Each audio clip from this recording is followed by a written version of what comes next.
একটা সময় এমন আসে যে পুরুষ মানুষ তার কষ্টের কথা, দুঃখের কথা কারো সাথে শেয়ার করবে এমন কোনো মানুষ আশেপাশে পায় না। হাজারো আত্মীয়, বন্ধু-বান্ধব, পরিবারের সবাই থাকা সত্ত্বেও সে খুব একা হয়ে যায়।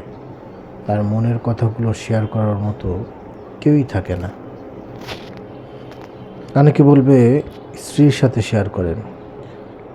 সহধর্মিণী, যাকে স্ত্রী বলছি, সে তো তার বাবা মার বাড়ির রিপ্রেজেন্টেটিভ। যত বছরই সংসার করেন না কেন, ঘুরে ফিরে সে তার ওই দিকটাই টানবে। বন্ধুবান্ধব যাদের কাছে শেয়ার করব, অনেকেই মন দিয়ে কথা শুনবে না। যারাও বা শুনবে, তারা পরের দিন হতেই আগের মতো আর গুরুত্ব দিয়ে চলবে না, অবহেলা করবে, এড়িয়ে চলার চেষ্টা করবে।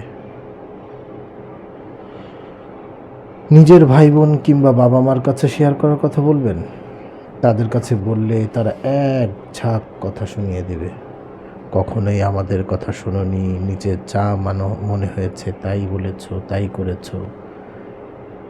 মানে এতটাই একা হয়ে যায় পুরুষ মানুষ যে সেই কথাগুলো না বলতে পারার কারণে নানান কষ্ট বয়ে বেড়াতে হয় মৃত্যুর আগ পর্যন্ত। একটা পুরুষ মানুষ হচ্ছে শক্ত পাথরের মতো, হাজারো কষ্ট বুকে নিয়ে মুখে হাসি নিয়ে চলার একটা উদাহরণ।